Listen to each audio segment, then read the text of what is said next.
obboleettii koo maadara nama manamaa waliin jirtu jedheen sitti dhiisee deemaa jira. Abshir obboleettiin kee waan taatu. Fedhiinoo maalatiin callifte yaada tokkollee hin qabdu? Sirbaanaaf hirii kootiif ta'u nuuf sirbennaan onneen koo cabee kan aaduu si dhiisee deemuun barbaadu jettee si lafa nutti iyyisiiste nutti sirbitami. Fedhii dhugaa keeti.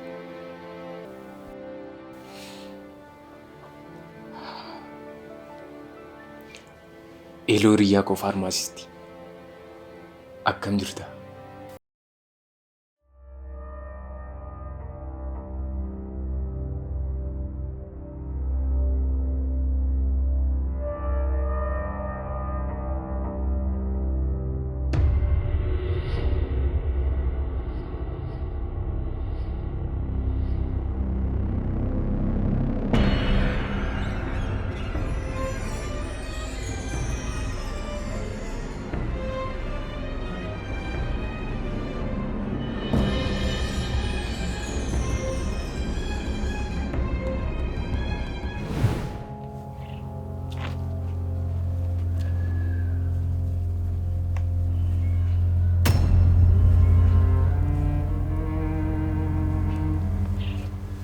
Fedhii amma dhuguma wanta kana goota?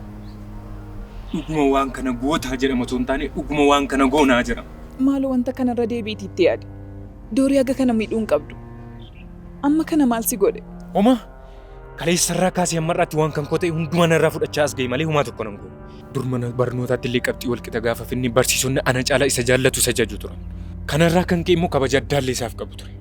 Wal dorgommii kennaa garaa garaa gaafanni sagaleetiin dorgomu ani walalootiin dorgomu isatu caalaa jaallatama isatu injifata ture. Barattoonni hundullee kan fakkeenya fudhachuun isa jaallatan isa dhaadessan ana caalaa isa ture. Dorgommiin irra jiru irratti hirmaadhee guyyaa tokko waancaa fudhadhee galee hin beeku. Kanaaf ammas wanta ati yaadaa jirtu wanta ulfaataadha. Adaraa waaqa sin gaddisiisu jireenya isaa guutuu dukkaneessuuf jetta bara. Inni jireenya koo guutuu gaageeyu wanta ati hin beekne baay'eetu jira. Duratti jaalallee boontu jedhamtuun qaba ture. Ishees baay'een jaalladha ture. Isheen garuu anaan dhiiste isa baay'ee doorii waan hundumaan jaallatamu isa jaallatti turte. Argitee inni nama waan hundumaan nagaagaa jiraate. Amma immoo heeriin harkaa fudhachuuf nama sadarkaa dhumaarra ga'edha. Kana immoo haamleen itti callisee ilaaluun qabu. Heerii argachuu barbaadde miti? Ishee immoo deebifatteetta.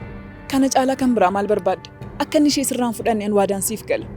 Fedhiin aduu akka inni heerii bira lammatan geenyan nan godha. Isaafis waadaa siif galu?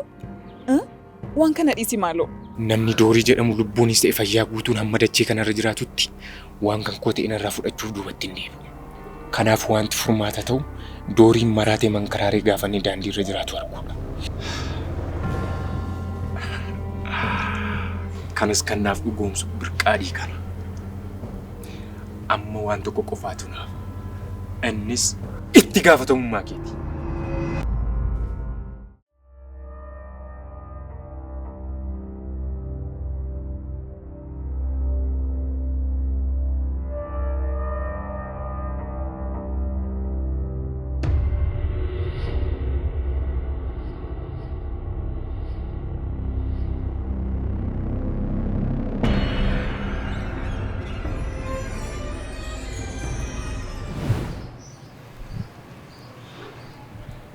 Abshir doorii.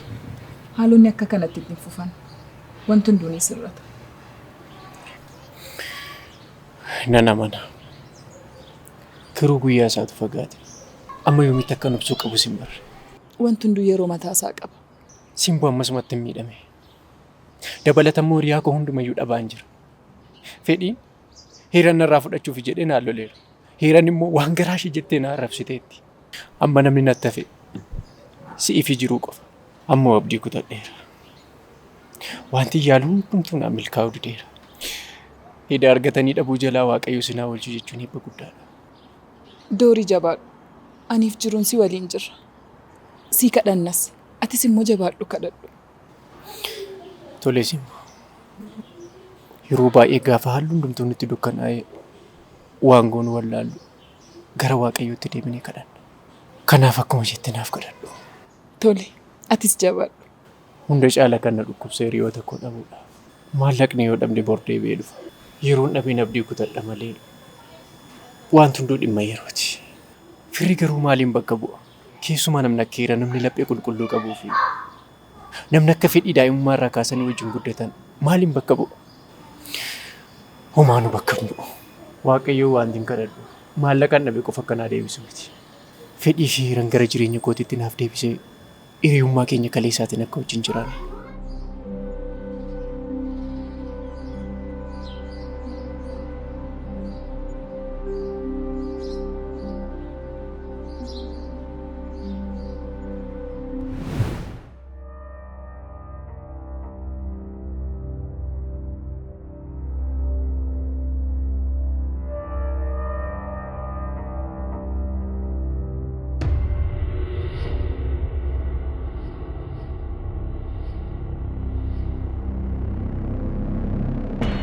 Itti gaafatamni koo maali?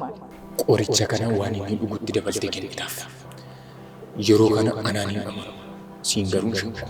Fedhi maaloo adaraa waaqa falli biraa yoo jiraate itti yaadi. Kana caalaa waan tan yaadu waa'ee obboleessa keessa nama ajjeese biyya jijjiira jiraachaa jiruuti. Nama ajjeese dhokachuusaa akkan siin dhoksin dagati. Maaloo isaan nan dorsisin. Obboleessi koo qaawwa dadhabina kootiitti. Isaaf jedhee akkan duwwaan beektuuf akkas isaan na dorsisamti. Waan hundaafuu dursa qoricha kana cheekii gochuu waan hin qabuuf amma sitti hin kennu. Gaafa sitti kennu garuu mataa koo miila koo osoo hin jedhu hojiirra oolcha.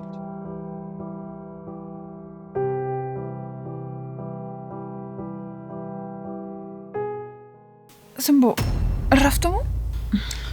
Rafuufani. Halkan kanaan teessee maal goota? Tole, rafee.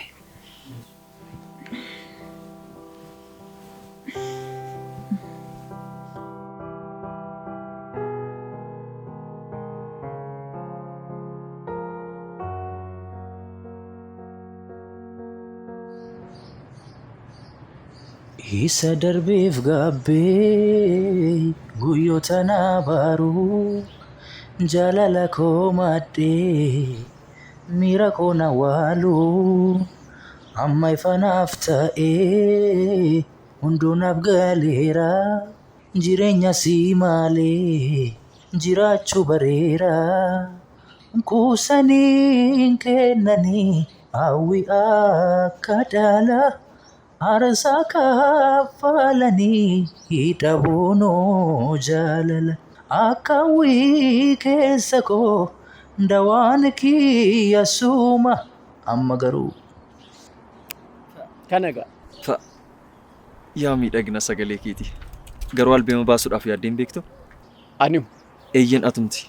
Sagalee kana? Eeyyen atumti kun sagalee kee kanaan. Meeqan isaaniiti miti maali?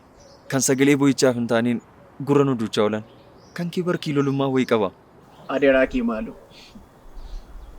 Na dhiisi. Itti dhidhiibbaan kun anaaf naaf hin ta'u. Maal? Isinitti tolee kolfitu. Fedhi. Maaltummaa argame? Jiruu dhaqa.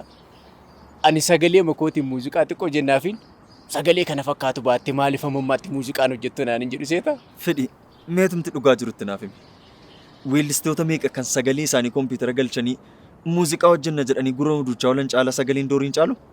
Ani bar sagalee akkan qabu sirriitti hin beeka. Garuu sagalee kootti kan hin fayyadamu qofaa koo yeroo mana keessa jiru. Akka carraa immoo yeroon bakka kanatti isin waliin wal argu. Yeroo kanan dhimma itti ba'a malee albeema ittiin hojjechuu yookaan muuziqaa ittiin hojjechuudhaaf miti. Dhugaasaa jedhe. Sagaleen hiyyeessaa boo'ichaaf malee sirbaaf hin ta'u. Fedhi. Ati garuu mataan kee nagaadhaa? Si dhukkuba miti? Dhugaa kooti. Maal nan sobeemu? Ati namni kaleessa dheengadda sagalee doorii dinqisiifachaa turte. Har'a yeroo akkas jettu xiqqoo mallee sitti hin dhaga'amu? Saalfiima wanti jedhamu akkamitti sitti dhaga'amu dadhabe? Arraba kee irratti sitti hin ulfaatu? Maaliif natti ulfaata? Yeroo sana kiisiin isaa guutuu waan ta'eef natti dinqisiifachaa ture. Har'a immoo akkuma argitu kunoo kiisii isaa keessa sumunii tokko illee hin qabu. Argite yeroo sana gaafa qarshii qabu sana sagaleen isaa kiiloolee wayii sagalee kiiloolee tokkotu natti dhaga'ama ture. Har'a garuu sagalee boo'ichaa, sagalee gadaduu, sagalee watwaatnaan natti dhaga'ama. Fedhi garuu maaliif of hin kabaju? Ati immoo jecha keessa waa hin baafne kan achumatti dhiise. Otoo maxxanse yoomee maallaqa eessa abbaa isaatii fidee maxxansa. Fedhi! Isa waliin doliinaa sababa Afachi dura. Aboo deemasi. Harka isaa kanaan na tuqaa. Tole dhiifama. Yoon isin gaddisiiseera ta'e dhiifama naa godhaa. Sababa kootti waliin doliinaa jedhanii malee waan biraa yaadee miti. Maal? Inumaastu dhiifama gaafata? Jaallateetii maal abbaa isaaf na tuqa. Sanuu harka isaa balfa kana.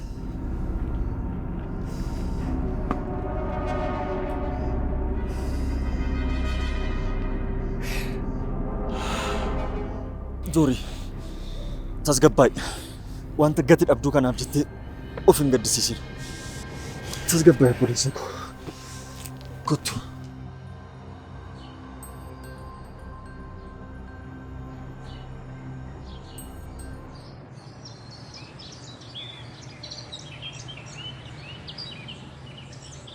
Dhugaan siin jedha akkas hin jedhamu jira.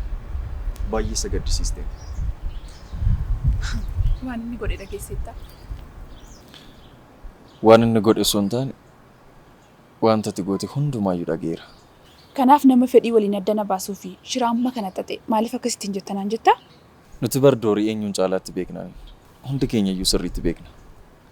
Inni immoo tasumaa gocha akkasii gochuu hin danda'u. Mi'aatumtuunni maal siin jennaan amanteemi? Lakki Dooriin tasumaa gocha akkasii hin godhu jettee osoo falmuu fi qabdu akkamitti akkas jetta? Anis akkuma keetta yaada. Namoonni akka Doorii garuu kaanserii uummataati. Lapheen isaanii jallinaan guutee hirra isaanii yeroo ilaaltu immoo gugee kan fakkaatan fakkeessitoota. Hiree! Oo! Sumatu Dooriidhaan akkas jedha? Mucaa kaleessa aarsaa hanga kanaa sii kaffaleen akkas jette? Seexanni waaqa fakkaachuuf akka dhama'u hin beektu? Hiree! Dhugaan siin jedha nama biraa natti fakkaachaa jirta. Dooriin guyyaa rakkina keetti yeroo meeqas hin qaqqabne? Yooma dagattee yeroo gaafa dhukkubsattee hospitaala galte sanaatti Dooriin si'a meeqas yaalchisaan turre? Isa akkamitti dagatte?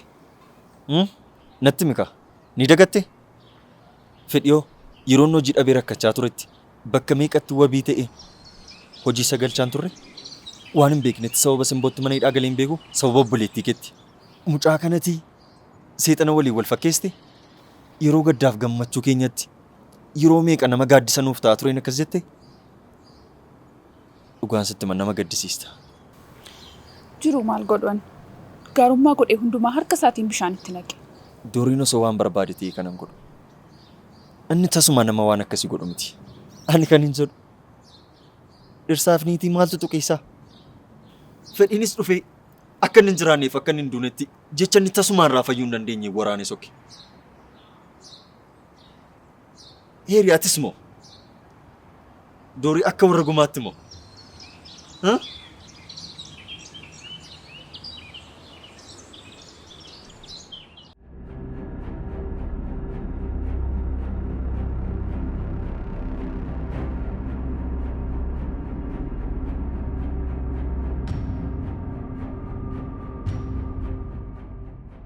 Ganama garaa duwwaatti otoo kennitiif irra gaariidha. Garuu carraasaa yoo dhabdes akkuma siif mijatetti kenniif. Tole. Qorichi kun qarshii guddaa waan bitameef dogoggorri tokko akka hin uumamne. Tole garuu maal godha? Badaan miidha. Maraatee uffata gatee qullaa akka inni deemu godha. Hambaa jimaa baatee sandalii mataatti suuqqatee daandii irra akka jooraa oolu taasisa. Maaliin gadditeef immoo waan hundaafuu kun dirqama keessa dhumaati. Icciitiin keenya biratti dhokatee akka hafu yoo barbaadde ergama kee raawwadhuutii na beeksisi. Tole. Kanan gootu taanaan waan ta'uu danda'u sirriitti beekta. Moosii yaadachiisu. Toleen siin jedhe miti waa'ee kanaa kaasuun maaliif barbaachise? Tarii yoo dagatte jedhe atillee hin daganne qaxalee.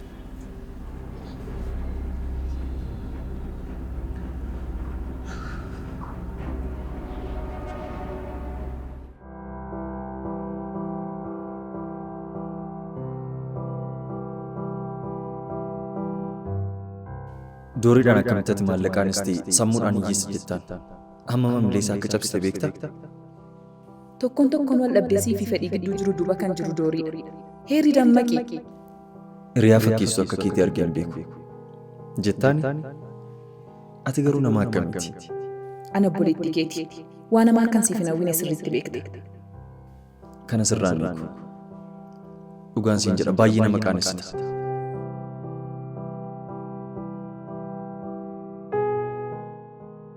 Yeroo meeqas itti mara. Durumaa kaasee ilaalchaan siif qabu sirrii miti. Miira waan danda'u hundumaan si goyoomsi anarraa si fudhachuutu natti dhaga'amaa jira. Ani si hawwee hin beeku. Otoon si hawwa ta'ee si dura fedhii akka hin beeku hin dagatee. Si hawweera taana waaqni irra na bulche. Dur sooressa waan tureef hunduma keenyatti maallaqaan haasaa ture. Har'ammoo waan hiyyoomee namni gadduu fi dideef qajeelummaa fakkeessa ofitti si dhiyeessuuf carraaqqii guddaa gochaa jira. Maaliif si hin galu? Fedhiin liyaa koo yoo sitti fakkaate dogoggorteetti. Waliin dhalachuu jechi jedhu afaan qofaadha. Inni garuu obboleessa kooti.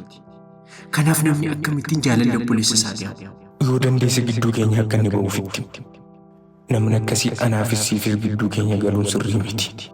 Anarraa fagaattanii jireenya keessan nagaa argata taanaan ani isin gidduudhaa akkan deebi'een dhufnetti deemeera. Ani umurii koo guutuu fedhii waliin jira. Kan isa fayyadus gargaartuun isaa haadha manaa isaa gara fuulduraa fi haadha ijoollee isaati. Kanaaf ani obboleessa isaarraa si haadha manaa isaatu isaaf caala. Jaalala keessantu dursa.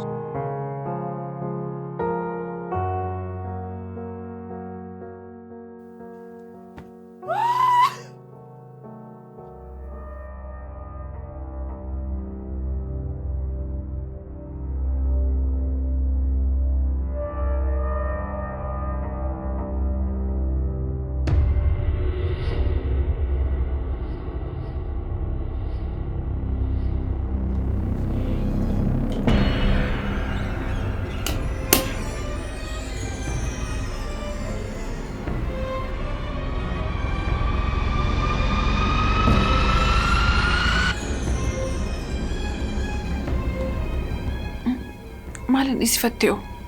Hojii iddoo hojiin baay'annaan hin ture. Maaltu dubbisi wallaalchisere? Ani immoo lakkeen dubbii wallaal sitti fakkaateetu malee. Maal harkatti baattee jirta ree? Lakki maalin si dhokse? Omaa baadhee hin jiru. Waan si dhokse hin qabu. Tole kottuu ciisi. Tole.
Doorii dhuftee?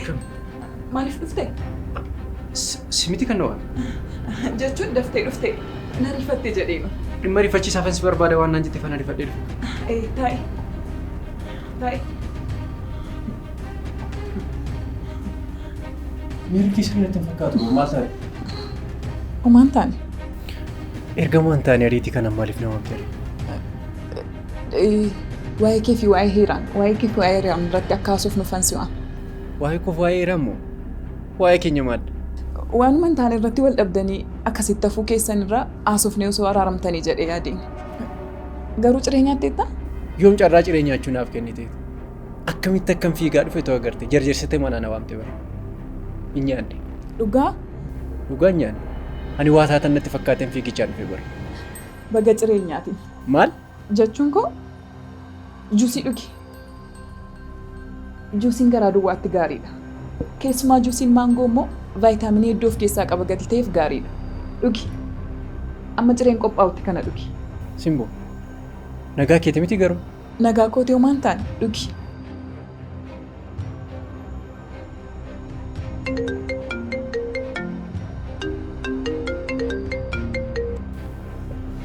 Al tokko nan dhufa. Ati dhugi tolee?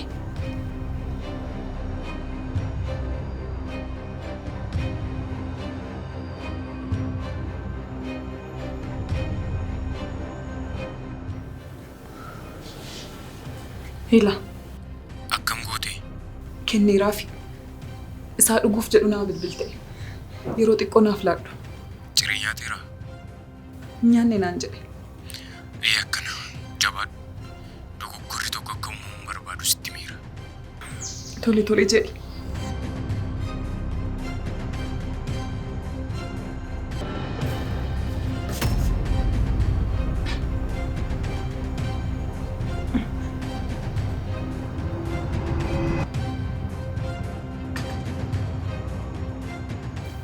Simboo dooriin barcuunfaa maangoon jaallatu dadhabbiin kee amma lafatti badu Jireenyi. Akkam akkamiyyaa osoo argite. Dooriin akka walitti nu araarsuuf isa waamtes immoo natti meera.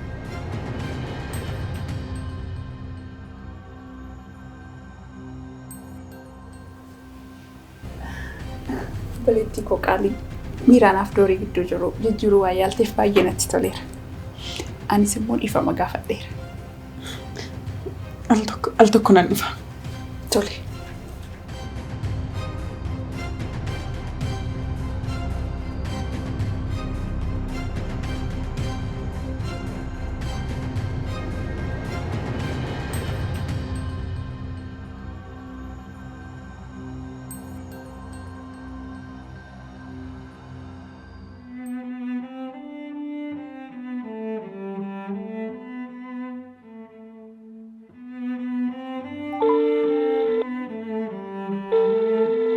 Siin hin fedhi. Qorichichi doorii qofa irratti hojjeta miti. Jechuun namni biraa yoo dhuge rakkoon qabu miti. Tolcha wayii seetee musummii dabar. Abbaan barbaade yoo dhuge ni hojjeta. Maalla? Iloo Simboo. Maaltu ta'e?